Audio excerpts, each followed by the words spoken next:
So the passage I'm reading today from Path to Happiness is on reflection, the key word of reflection, which I'm associating with the word being in the book, and the key word relates to the primary word sorry in the 7-word system.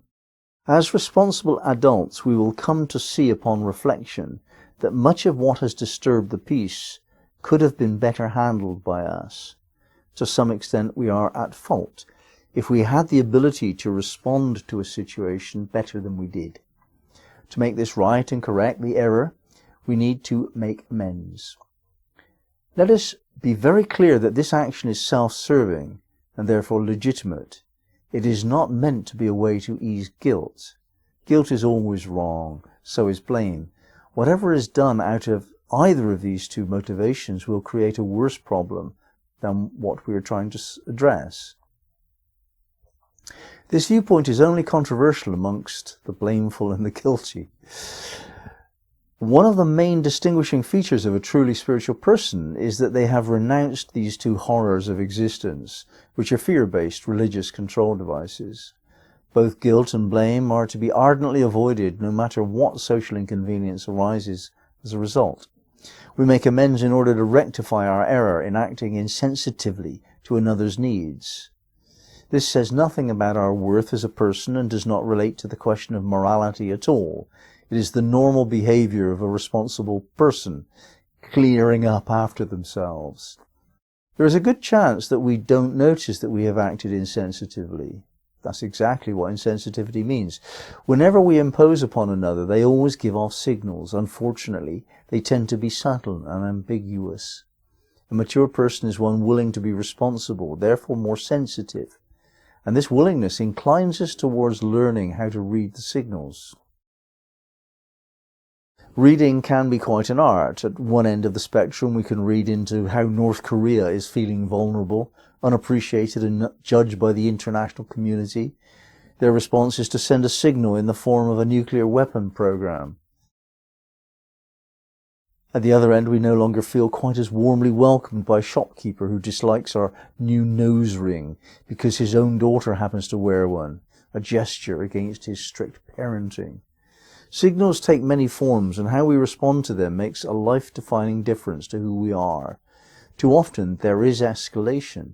The international community makes North Korea suffer poverty through economic sanctions, and the simple nose ring becomes emblematic of dissent rather than beauty, and is joined by a few other pieces of body metalwork and some intentionally ugly tattoos.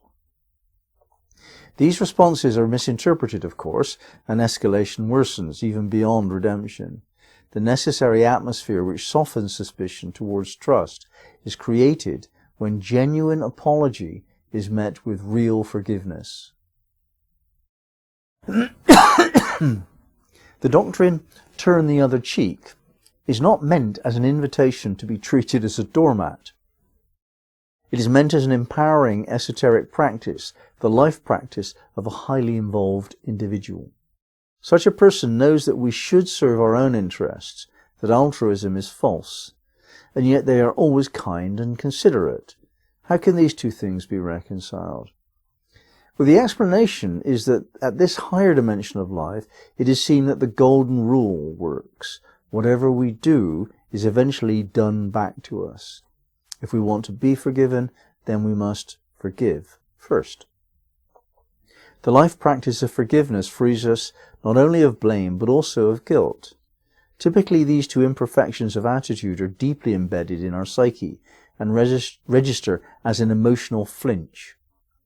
Yet slowly, steadily over the years, forgiveness heals the flinch. As this occurs, we become more spontaneous, self-assured, and joyful. More than that, as we move away from the blame-guilt paradigm, our resultant authenticity of being becomes attractive. We are trusted, liked, and tolerated, despite all of our eccentricities. Following 9/11, only 2% of Americans thought that their government's foreign policy might have contributed to the attack. 98% thought there was no US responsibility. This seems very naive to non-Americans, but it is surprising how very few people accept that what happens to them is explained by what they did before.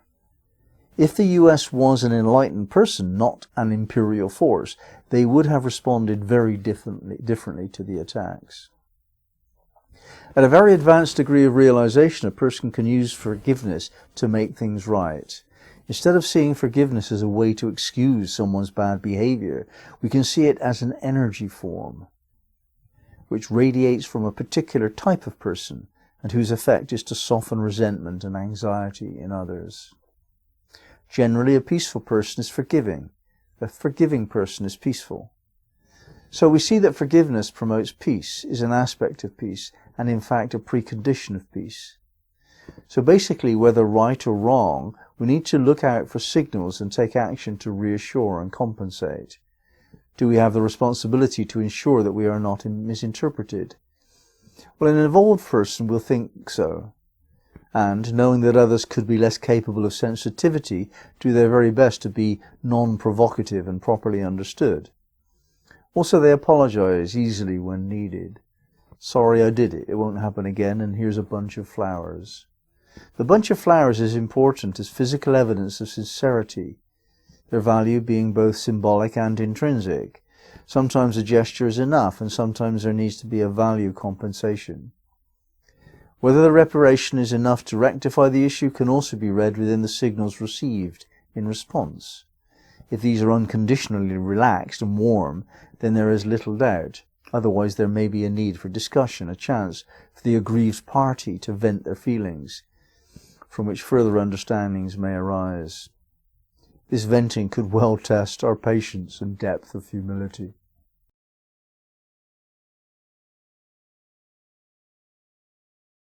So one of the, on the Q21, it's about the forgive and forget.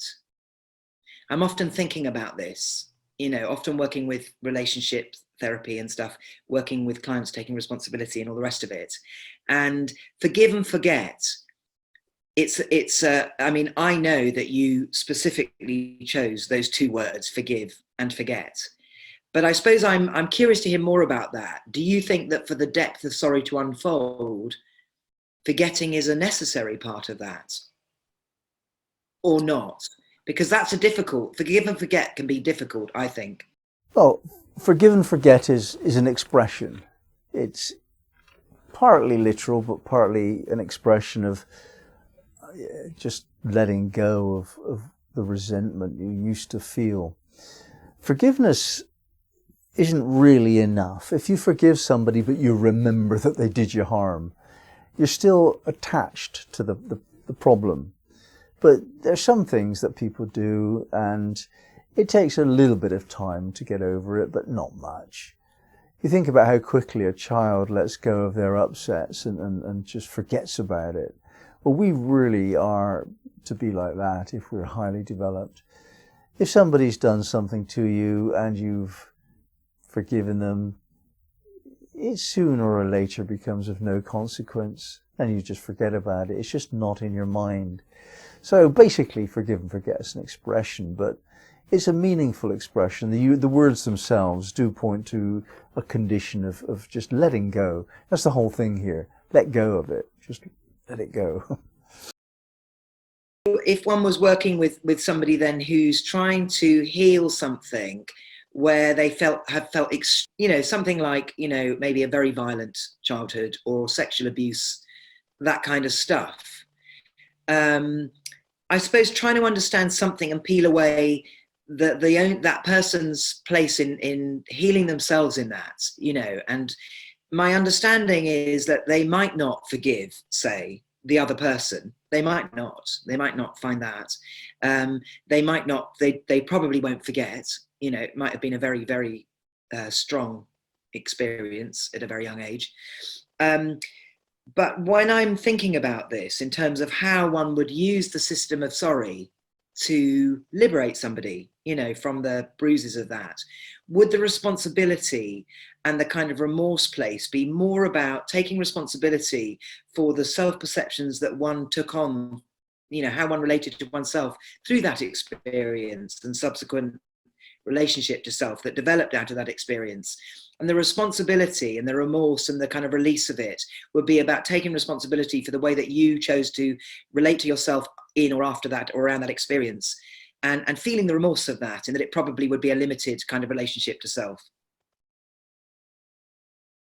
Well, Q21, this self-examination questionnaire, it's not a test of competence or worth as a person.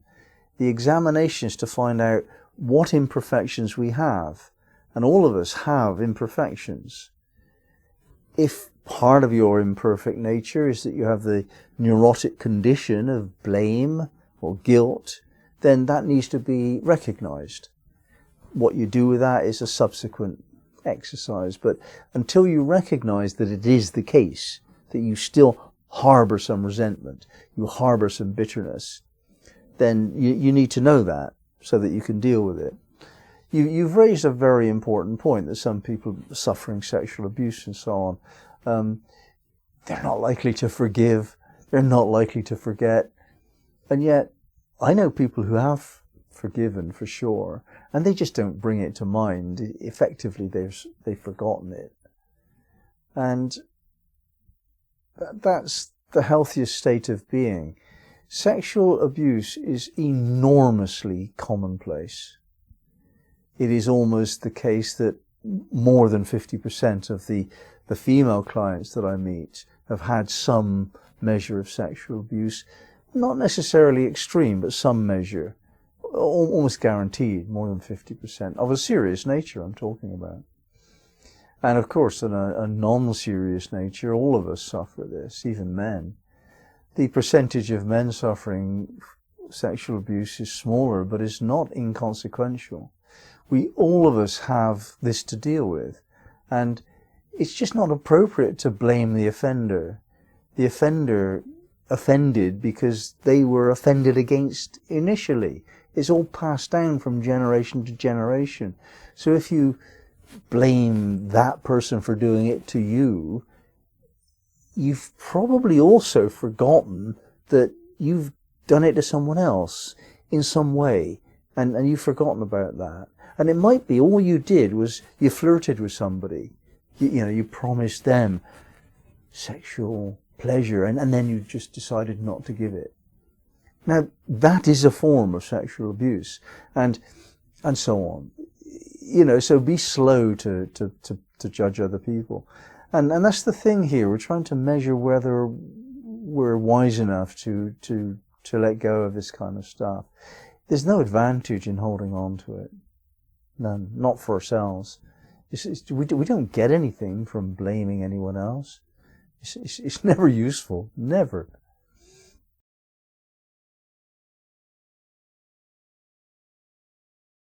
The wazifa practice associated with rectification is Ya Muyi, Ya Muid.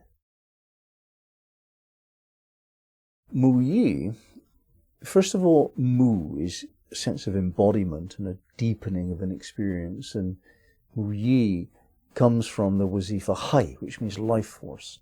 So Muyi is the embodiment of the life force, a quickening of being, becoming more energized and alive. The Mu'id energy is more to do with directing the life force towards something that's just getting a little bit stale, past its ripe period, something getting old, past its best before date. So we breathe life into something that's old and tired with Mu'id. And the sense of doing this together, the Ya Mu'i, Ya Mu'id energy together, is repair and recovery, a sense of restoration.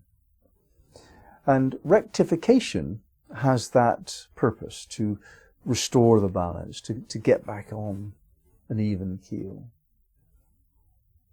Ya Mu'i, Ya Mu'id, Ya Mu'i, Ya Mu'id, Ya Mu'i, Ya Mu'id, Ya Mu'i, Ya Mu'id, Ya Mu'i, Ya Mu'id.